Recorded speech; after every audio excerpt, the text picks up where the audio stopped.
2004 മുതൽ 2009 വരെ കോൺഗ്രസിന്റെ കയ്യിലുണ്ടായിരുന്ന മണ്ഡലമായിരുന്നു യു.പിയിലെ വാരണാസി.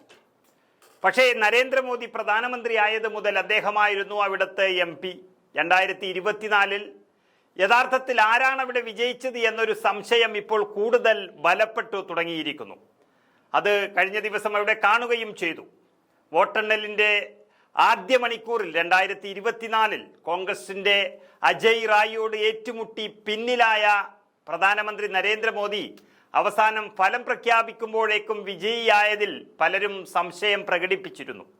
നരേന്ദ്രമോദിയെ പോലെയുള്ള ഒരു നേതാവ് എങ്ങനെ തോൽക്കും എന്ന് സംശയിച്ചിരുന്നവർക്ക് അതിൻ്റെ ഉത്തരവും 2024 യു.പി തന്നെ നൽകിയിരുന്നു. RSSനോട് കളിച്ചപ്പോൾ യോഗി ആദിത്യനാഥ് വട്ടം വെച്ച് തോൽപ്പിച്ചു വിട്ടത് 30-ലേറെ BJP MP-മാരെയാണ്. അതിൽ നരേന്ദ്രമോദിയും പെടുന്നു എന്നുള്ള ആദ്യ സൂചനകളിൽ നിന്നാണ് അട്ടിമറി നടന്നത് എന്നുള്ളത് പല കോണുകളിൽ നിന്നും വാർത്ത നൽകിയതുമാണ്. നരേന്ദ്രമോദി പണികഴിപ്പിച്ച അയോധ്യ ഉൾപ്പെടുന്ന ഫാസിയാബാദ് വരെ BJP തോറ്റപ്പോൾ ഇതിൽ വലിയ പ്രതിഷേധമുണ്ട് എന്നെല്ലാവർക്കും മനസ്സിലായി.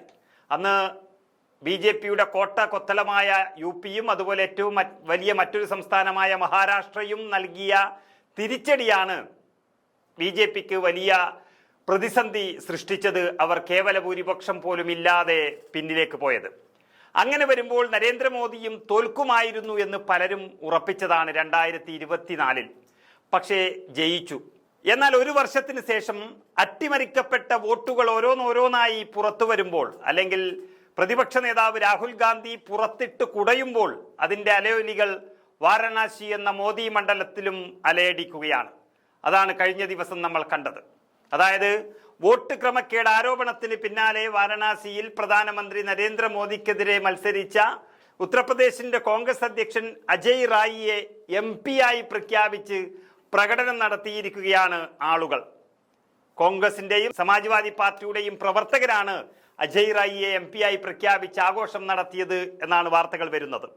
ഒരു പൊതു തെരഞ്ഞെടുപ്പ് ഫലമൊക്കെ പ്രഖ്യാപിച്ചതിന് പിന്നാലെ ഉണ്ടാകുന്ന ആഘോഷം എന്തായിരിക്കുമോ പൂർണ്ണമായും അത്തരത്തിലുള്ള ഒരു ആഘോഷമായിരുന്നു വാരണാസിയിൽ നടന്നത്.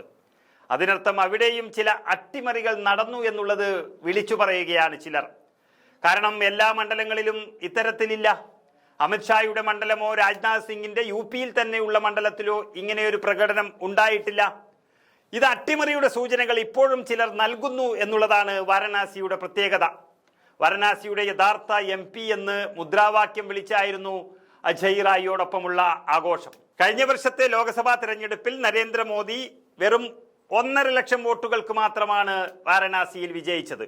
എന്നാൽ 2019 അത് 4,79,000 ആയിരുന്നു ഭൂരിപക്ഷം ഉണ്ടായിരുന്നത് മോദിക്ക്. 2024 വോട്ടെണ്ണലിന്റെ ആദ്യഘട്ടങ്ങളിൽ മോദി പിന്നിലായിരുന്നു. എന്നാൽ അവസാനം വിജയിച്ചു.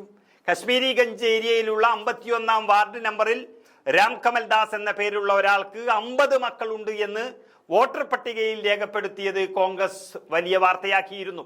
ഈ ക്രമക്കേടിനെ തെരഞ്ഞെടുപ്പ് കമ്മീഷൻ വെറുമൊരു തെറ്റായി കണ്ട് അവഗണിക്കുമോ, അത് തട്ടിപ്പ് നടക്കുന്നുണ്ടെന്ന് പരസ്യമായി അംഗീകരിക്കുമോ എന്ന് കോൺഗ്രസും ചോദിച്ചതാണ്. ഇതെല്ലാം വെച്ചു കൂട്ടുമ്പോൾ രാഹുൽ ഗാന്ധിയുടെ നേതൃത്വത്തിൽ ഇപ്പോൾ നടക്കുന്ന സമരത്തിന് നരേന്ദ്രമോദിയുടെ മണ്ഡലമായ വാരണാസിയും ശക്തി പകരുകയാണ്.